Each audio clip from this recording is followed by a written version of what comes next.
আলফাৰ ৰাজত্ব চলিছে নেকি তিনিচুকীয়া জিলাত সেয়াই এই মুহূৰ্তৰ এক ডাঙৰ প্ৰশ্ন কিয়নো শেহতীয়াকৈ তিনিচুকীয়া জিলাত আলফা স্বাধীনে ধন দাবীকে আদি কৰি অপহৰণৰ দৰে কাণ্ড সংঘটিত কৰিছে কালিৰ দিনটোত জাগুনৰ পৰা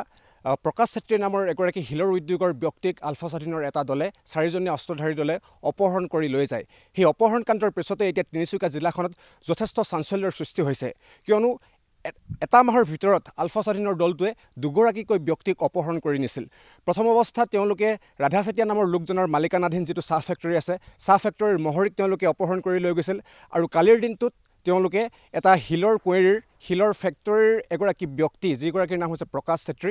চেত্ৰীক তেওঁলোকে অপহৰণ কৰি লৈ যায় সেই অপহৰণ কাণ্ডৰ পিছতে এতিয়া প্ৰকাশ চেত্ৰীক উদ্ধাৰৰ বাবে বা আলফা স্বাধীনৰ যিটো দল সন্দেহজনক আলফা স্বাধীনৰ দলটোক এম্বুছৰ বাবে সেনা আৰক্ষী যথেষ্ট সষ্টম হৈ পৰিছে মই বৰ্তমান উপস্থিত আছোঁ জাগুনৰ ৱাৰা বস্তিত উপস্থিত আছোঁ আৰু এই ৱাৰা বস্তিত এতিয়া কেন্দ্ৰীয় নিৰাপত্তা বাহিনীকে আৰম্ভ কৰি তিনিচুকীয়া জিলা প্ৰশাসনৰ সহযোগত ব্যাপকভাৱে অভিযান চলি থকা পৰিলক্ষিত হৈছে সেনা আৰক্ষী সষ্টম হৈ আছে যিসমূহ অতি স্পৰ্শকাতৰ অঞ্চল আছে জাগুনৰ সেই স্পৰ্শকাতৰ অঞ্চলসমূহত তেওঁলোকে এম্বুছ স্থাপন কৰিছে যাতে কোনো লোক ইয়াৰ পৰা হাৰি যাব নোৱাৰে বা আলফা স্বাধীনৰ দলটোক তেওঁলোকে এম্বুছত পেলাবলৈ সক্ষম হয় আমি এটা কথা উল্লেখ কৰিব বিচাৰিছোঁ যে তিনিচুকীয়া জিলাখনত এনে ঘটনা কোনো নতুন কথা নহয় আৰু কালিৰ দিনটোত যি ঘটনা সংঘটিত হ'ল সেয়া চোৰাংচোৱা বাহিনীৰ এক চূড়ান্ত ব্যৰ্থতা বুলি ক'ব লাগিব কাৰণ এসপ্তাহৰ আগৰে পৰাই চোৰাংচোৱাৰ হাতত অসম আৰক্ষীৰ চোৰাংচোৱা অথবা কেন্দ্ৰীয় চৰকাৰৰ চোৰাংচোৱাৰ হাতত ইনপুট আছিল যে আলফা স্বাধীনৰ এটা 7জনীয়া দল অৰ্থাৎ মৃগাংক অসম যিগৰাকী মৃগাংক অসম এতিয়া অসম আৰক্ষীৰ বাবে বা তিনিচুকীয়া জিলা প্ৰশাসনৰ বাবে মূৰৰ কামুৰণি হৈ পৰিছে সেই মৃগাংক অসমৰ নেতৃত্বত 7জনীয়া এটা দলে অসম অৰুণাচলৰ জাগুন সীমান্তত বাহৰ পাতি তেওঁলোকে বিভিন্ন ধনৱান লোকক তেওঁলোকে ধন দাবী কৰিছিল সেই খবৰ লাভ কৰাৰ পিছতো কিন্তু চোৰাংচোৱা বাহিনীয়ে কালিৰ যি ঘটনা সংঘটিত হ'ল সেই ঘটনা তেওঁলোকে ৰোধ কৰিবলৈ সক্ষম নহ'ল মুখ্যমন্ত্ৰীগৰাকীয়ে যিমানেই কয় যে আলফা স্বাধীনৰ সৈতে তেওঁলোকে আলোচনা কৰিব লাগে বা পৰেশ বৰাক আহ্বান জনায় কিন্তু মুখ্যমন্ত্ৰীগৰাকীয়ে যিমানেই আহ্বান নজনাওক কিয় কিন্তু আলফা স্বাধীনে নিজৰ কাৰ্য ব্যাপকভাৱেহে কৰি যোৱা পৰিলক্ষিত হৈছে মোৰ সৈতে ৱাৰা বস্তিৰ এগৰাকী স্থানীয় ব্যক্তি আছে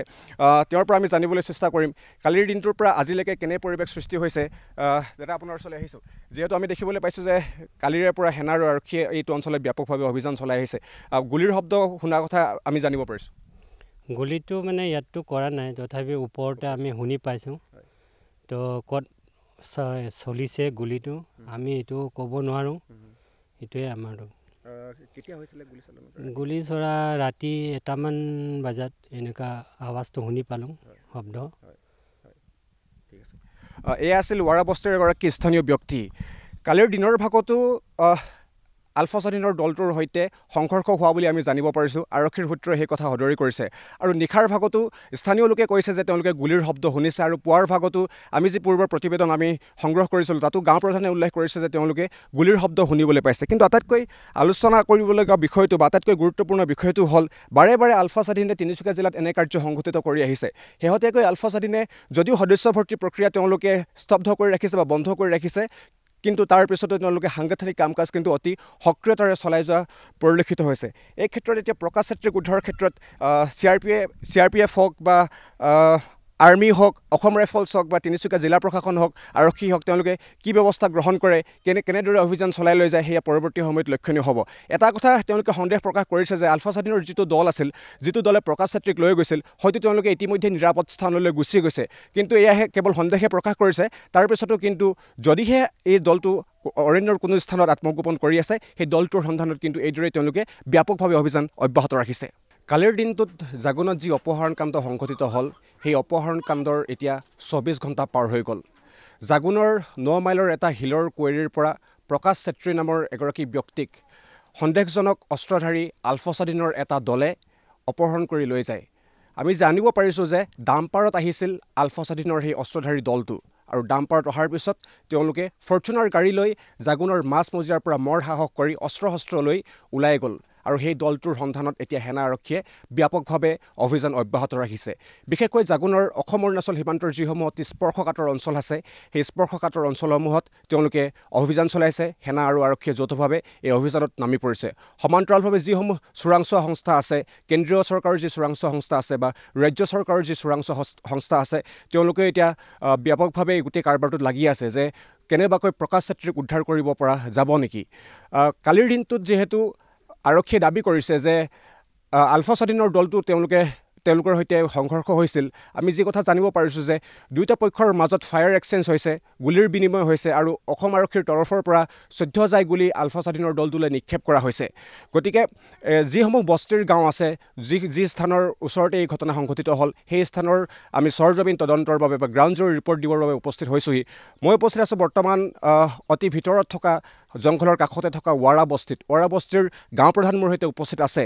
তেওঁৰ পৰা আমি জানিবলৈ চেষ্টা কৰিম যিহেতু কালি ঘটনাটো সংঘটিত হ'ল আমি এতিয়াও দেখিছোঁ যে আপোনালোকে গোটেই গাঁওখনৰ ৰাইজ এতিয়া শংকাত আছে ভয়ত আছে গুলিৰ শব্দ শুনিছিল নেকি কালি কেনেকুৱা ধৰণৰ পৰিস্থিতিৰ সৃষ্টি হৈছিল হয় যোৱাকালি 11মান বাজিছিলে আমি এইফালে শুনিছোঁ 15-20 বাৰমান একদম বহুত জোৰকৈ ফুটিলে বন্দুক তো তাৰপিছতো গাঁৱতে পূৰা হুলস্থুল ক'ত যাম ক'ত নাযাম তেনেকুৱা ভয় খাই গৈছে মানুহকেইটা গাঁও মানুহকেইটা তাৰ পৰা বন্ধ হৈ যোৱাটো এতিয়ালৈকে চব নিজৰ ঘৰতে আছে হয়তো মানে ফৌজি পুলিচে আমাক একো ডিষ্টাৰ্ব দিয়া নাই তথাপি নিজৰ মনৰ মানে একটা ভয় মানে নিজৰ অন্তৰ ভয় মানে চব ঘৰতে আছে ছাৰ আজি ৰাতিপুৱাৰ ভাগতো গুলিৰ শব্দ শুনা বুলি আমি গম পাইছোঁ হয় শুনিছোঁ আজি ৰাতিপুৱাও ফুটিছে এইটো খামদু ছাইডত ফুটিছে নদী পাৰ ফালে ফুটিছে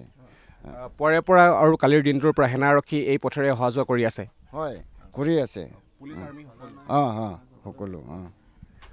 এয়া আছিল ৱাৰা বস্তিৰ যিগৰাকী গাঁও প্ৰধানগৰাকী নিজে উল্লেখ কৰিছে যে গাঁৱৰ ৰাইজে গুলিৰ শব্দ শুনিছে গুলিৰ শব্দ শুনাৰ লগে লগে যিহেতু দিনৰ ভাগতে এই ঘটনা সংঘটিত হৈছিল 10 বজাত অপহৰণ কৰি নিয়া হৈছিল আৰু তাৰপিছতেই আলফা স্বাধীনৰ দলটোৰ সন্ধানত পিছে যেতিয়া আৰক্ষী গৈছিল আৰক্ষীৰ সৈতে ফায়াৰ এক্সচেঞ্জ হৈছিল দিনৰ ভাগত তাৰপিছতে খেতিপথাৰত যিসমূহ লোক থাকে গাঁৱৰ মানুহে জংঘললৈ যায় খৰি কাটি আনে তেওঁলোকৰ মাজত হোৱা দোৱা লগাৰ পৰিপ্ৰেক্ষিতত তেওঁলোকে আজিৰ দিনটো তেওঁলোকে ঘৰতে আছে কলৈকো যোৱা নাই এটা কথা আমি উল্লেখ কৰিব বিচাৰিছোঁ যে জাগুনৰ এইটো অঞ্চলত হিলৰ কোৱেৰিত যে আলফা স্বাধীনে ধন দাবী কৰিছে হেনে তথ্য চোৰাংচোৱাৰ হাতত আছিল চোৰাংচোৱাৰ হাতত থকাৰ পিছতো কিন্তু তেওঁলোকে সম্পূৰ্ণৰূপে ব্যৰ্থ হৈছে কিয়নো এটা পষেক অথবা এটা মাহৰ ভিতৰতে জাগুনৰ পৰা দুটাকৈ অপহৰণকাণ্ড সংঘটিত হৈছে প্ৰথম অপহৰণকাণ্ড সংঘটিত হৈছিল ৰাধা চাতিয়া নামৰ লোকজনৰ মালিকানাধীন যিটো চাহ ফেক্টৰী আছে চাহ ফেক্টৰীৰ মহৰিক উঠাই লৈ যোৱা হৈছিল আৰু কালিৰ দিনটোত এটা হিলৰ কোৱেৰিৰ এগৰাকী ব্যক্তিক যিগৰাকীৰ নাম প্ৰকাশ চেত্ৰীক লৈ যোৱা হৈছে গতিকে এইখিনি কথাৰ পৰা এটা কথা আমি ক'ব লাগিব যে হয়তো ক'ব পাৰি যে তিনিচুকীয়া জিলাখন এতিয়া আলফাৰে ৰাজত্ব চলিছে অসম আৰক্ষীক বা সেনা বাহিনীক চেলেঞ্জ কৰি আলফাই জাগুনৰ মাছ মজিয়াৰ পৰা দিন দুপৰতে দুগৰাকীকৈ ব্যক্তিক এটা মাহৰ ভিতৰত অপহৰণ কৰি লৈছে তাৰ সেয়া হয়তো অসম আৰক্ষীৰ ব্যৰ্থতা অথবা চোৰাংচোৱাৰে ব্যৰ্থতা বুলি ক'ব লাগিব আজিৰ দিনটোত যিহেতু অভিযান অব্যাহত আছে সেনা আৰু আৰক্ষীয়ে যুটীয়াভাৱে অভিযান চলাই আছে প্ৰকাশ চেত্ৰীক উদ্ধাৰৰ বাবে বা আলফা স্বাধীনৰ দলটোক তেওঁলোকে এম্বুছ কৰিবৰ বাবে বা এনকাউণ্টাৰ কৰিবৰ বাবে কিয়নো যে কালিৰ যিহেতু গুলিয়াগুলি হৈ গ'ল তাৰপিছতে সেনা বাহিনী বিশেষভাৱে অতি উগ্ৰ হৈ পৰিছে সেনাই বিশেষভাৱে বহুত ভিতৰলৈকৈ তেওঁলোকে অভিযান চলাইছে প্ৰকাশ চেত্ৰীক উদ্ধাৰ কৰিব পাৰিবনে নাই প্ৰকাশ চেত্ৰীৰ মুক্তিপণ লৈ আলফা স্বাধীনে কিবা দাবী কৰিছেনে নাই বা আলফা স্বাধীনে এই অপহৰণকাণ্ড যদিও তেওঁলোকে কৰিছোঁ বুলি তেওঁলোকে স্বীকাৰ কৰা নাই বা তেওঁলোকে দায়িত্ব পাতি লোৱা নাই কিন্তু সন্দেহ কৰা হৈছে যে মৃগাংক অসমৰ নেতৃত্বত যিটো আলফা স্বাধীনৰ দল আছে সেই দলটোৱে এই অপহৰণকাণ্ড সংঘটিত কৰিছে বুলি অসম আৰক্ষীয়ে সন্দেহ প্ৰকাশ কৰিছে গতিকে পৰৱৰ্তী সময়ত লক্ষণীয় হ'ব যে আলফা স্বাধীনৰ দলটোক আৰক্ষীয়ে লগ পাবলৈ সক্ষম হ'ব নে নহয় বা প্ৰকাশ চেত্ৰীক উদ্ধাৰ কৰিবলৈ সক্ষম হ'ব নে নহয়